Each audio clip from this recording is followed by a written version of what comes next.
It was supposed to be a routine stop, just another stage-managed event on the administration's Voices of America tour.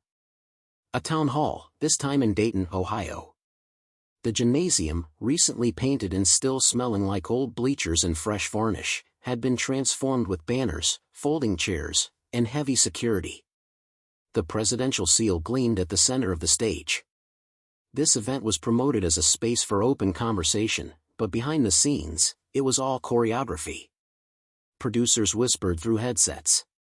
Staffers handed out pre-approved talking points. The press pool looked half asleep. Seated in the audience was Congresswoman Jasmine Crockett, tailored suit, red lipstick, and the kind of posture that says, "I came prepared." She wasn't new to pressure. But tonight felt different. Not because it was being broadcast live, and not because the president was 10 feet away, but because she knew who she was really there for. Back home, her inbox overflowed with messages from people who felt forgotten, single moms in moldy apartments, teens in failing schools, seniors left waiting at bus stops that never saw a bus. This moment wasn't about a camera. It was about truth. Across the stage, President Trump stood calm, surrounded by advisors. He smiled, nodded, listened to his aide. The backdrop behind him read, "Stronger communities. Safer streets." The irony practically hummed through the room. Cameras rolled. The president welcomed viewers with a speech painted in patriotic colors: booming jobs, American pride, a country on the rise. The first questions were soft, expected: a small business owner, a sheriff, or Republican senator thanking him for keeping America first. Jasmine listened in silence, scribbling on a yellow legal pad. Then her name was called. Heads turned. She stood up slowly, no rush, no flash. She adjusted the mic, smiled politely. "Good evening, Mr. President," she began. "I'm Congresswoman Jasmine Crockett. I represent parts of South Dallas and Fort Worth. And my people, they haven't felt the benefits of your policies." She kept going, calm and firm. "Grocery prices are rising, but paychecks aren't. Schools are aging, textbooks are outdated. Their lives aren't getting better. They're being ignored." Her voice didn't rise. But her words landed like thunder. She wasn't reading notes anymore. This was lived experience flowing straight from memory. "I'd like to ask about your decision to cut funding for Title I schools, the ones serving low-income communities. Do you understand what that means for my district?" The room went silent. Kids are learning math from books older than smartphones. Science in classrooms with black mold and broken air conditioners. These aren't isolated incidents. These are patterns, systemic neglect. There was a subtle shift in the room. Something electric. Then the moderator interjected, "Congresswoman, can you clarify what you mean by systemic?" Without pause, she replied, "Sure. Let me give you a picture: leaking ceilings. No money for repairs. Torn-up textbooks shared between 3 students. Teachers working 2 jobs and still buying their own supplies. And the same administration that says it cares about kids keeps cutting education like it's pocket change." The camera zoomed in, not on Trump, on her. "Tell me how that's not systemic." A quiet murmur spread through the room. Trump shifted in his seat. "Well," he said with a forced chuckle, leaning into the mic, "schools were already in bad shape before I arrived. That's a local issue. Talk to your mayors."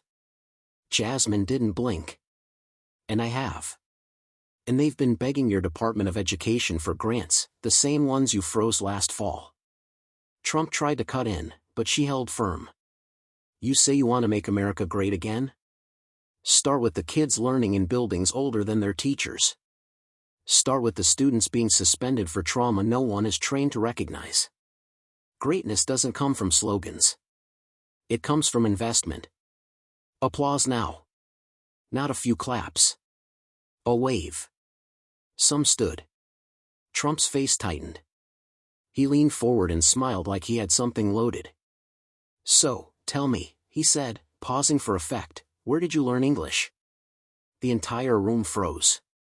The moderator looked stunned. A A producer offstage whispered something. Time stretched. Jasmine stood like stone.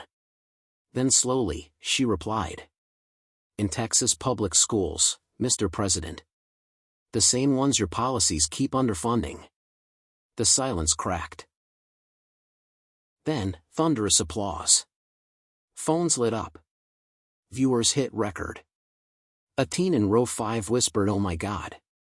A Fox News reporter buried her head in her notebook. Jasmine sat down, composed. Like she hadn't just shattered the room. But she had, and it only took 17 seconds. From his comment, to her comeback, clipped, posted, and already viral before the event had even wrapped. Trump leaned back in his seat, lips pressed together. He wasn't used to losing the moment. Behind the scenes, panic. Aides whispered. Phones out. A senior advisor shook his head. They knew. Everyone knew. The moderator tried to continue. Let's go to Representative Scanlon next, but no one heard the question. Jasmine's words still echoed. In Texas public schools, Mr. President. Some audience members were still clapping. A teacher in the third row wiped tears. A man nearby whispered, "Did she just say that, live?" She had. And she wasn't done. By the end of the week, something had shifted. Jasmine Crockett was no longer just a name in a headline. She had become a reference point. A case study. A conversation starter in places that had long gone silent. In classrooms, her words were being dissected like literature. In campaign rooms, she was being analyzed like strategy. And in communities that had felt ignored for years, she was being remembered like a spark. At a city council meeting in Birmingham, a retired bus driver stood during public comment and said, "If she can talk like that in front of the president, I can talk like this in front of y'all."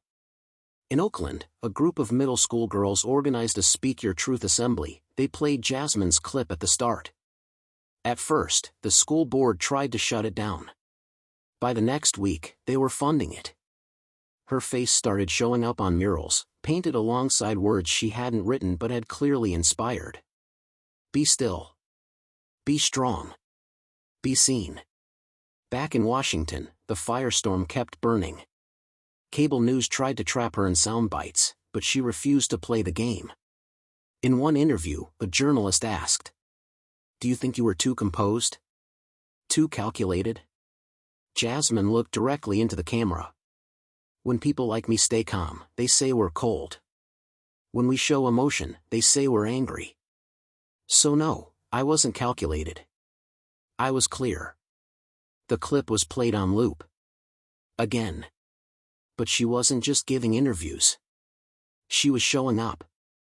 To schools, to hospitals, to legal clinics. Quietly, without fanfare. At one appearance in Houston, a single mother approached her in the parking lot, crying. She didn't ask for a photo. She just said, "You sounded like my daughter. She's 14. You made her feel like she's allowed to dream again."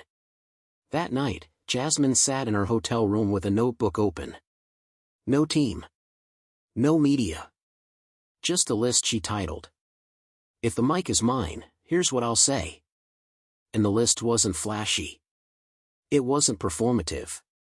It said things like, fund mental health in schools. End lunch debt. Make community college truly free.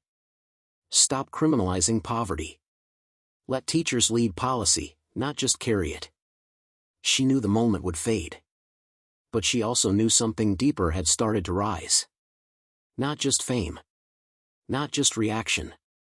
But alignment, of values, of voices, of vision.